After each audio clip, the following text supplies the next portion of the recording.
became enrolled nurse, what were the requirements to enroll into this course? What is the structure of course? How much is fees of course?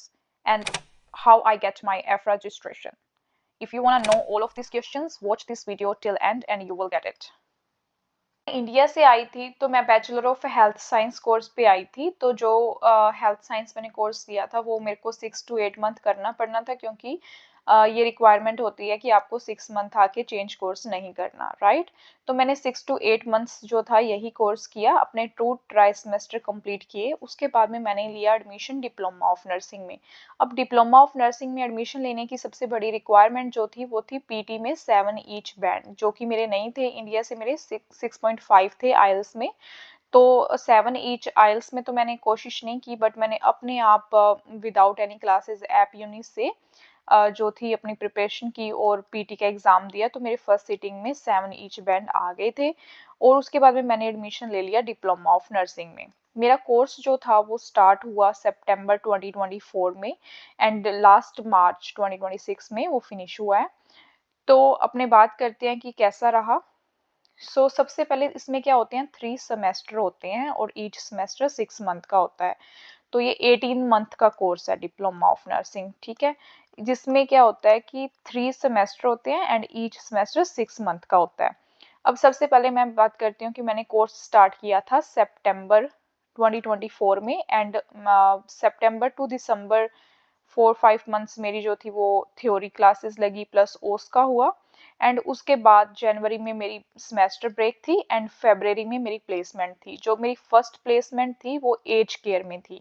As care facility में होती हैं आपकी first placements.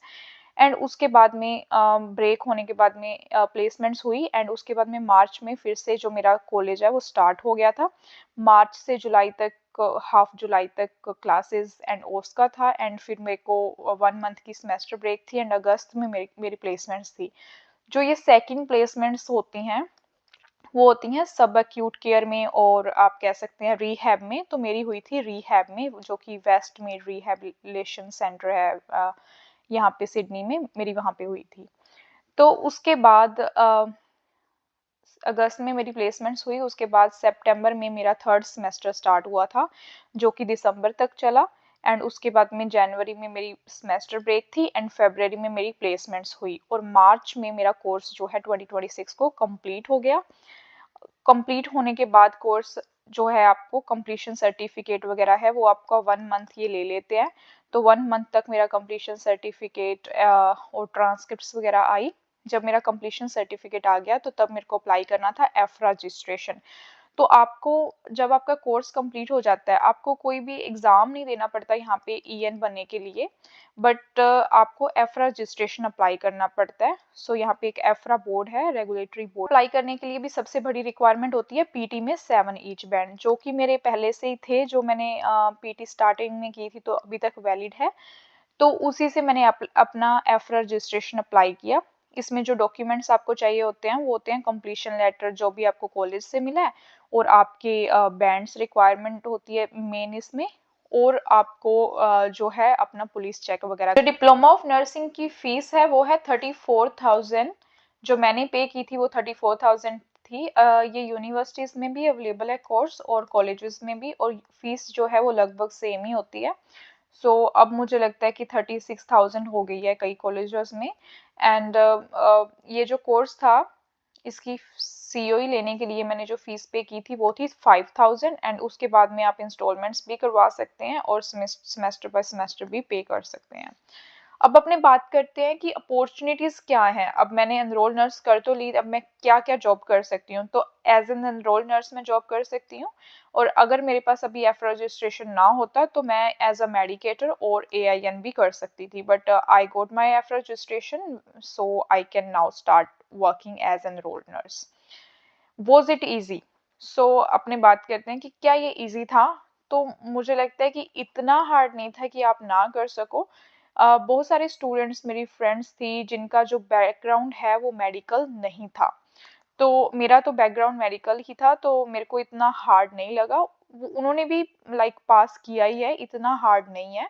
आपकी 3 days जो हैं वो classes होती हैं और 3 टाइम्स आपकी प्लेसमेंट होती है इस कोर्स में, जो कि सबसे पहले एज केयर में होती हैं एंड देन उसके बाद में रिहैब सेंटर में होती हैं एंड देन हॉस्पिटल में। सो जो फर्स्ट 2 प्लेसमेंट हैं वो 3 वीक्स की होती हैं और जो लास्ट प्लेसमेंट है वो 4 वीक की होती हैं। ये रहता है कोर्स का स्ट्रक्चर। अगर आप टाइम दे सकते हो और अगर आप पैशनेट हो तो मुझे लगता है कि आपको ये वाला कोर्स करना चाहिए। अगर आप इंटरेस्टेड नहीं हो तो आपको चूज नहीं करनी चाहिए नर्सिंग कभी भी, because this require love, your strength and passion. Without it you can not do it. अब इसके बाद में मैं क्या कर सकती हूँ? So I am enrolled nurse now, so I can be a registered nurse in 2 years। सो मैंने अगर एडमिशन आरएन में लिया तो मुझे 2 years ही उसकी बैचलर जो है डिग्री करनी पड़ेगी, जिसमें मैं एनरोल नर्स बन जाऊंगी और साथ साथ मैं ईएन की जॉब भी कर सकती हूँ। सो प्रीटी मच ये सेम ही रहता है। अगर आप बैचलर ऑफ नर्सिंग करते हो तो आपको वेट करना पड़ता है 3 years to be an RN and working as a RN. So I want to work as an EN and then study RN. So it depends what you prefer, right?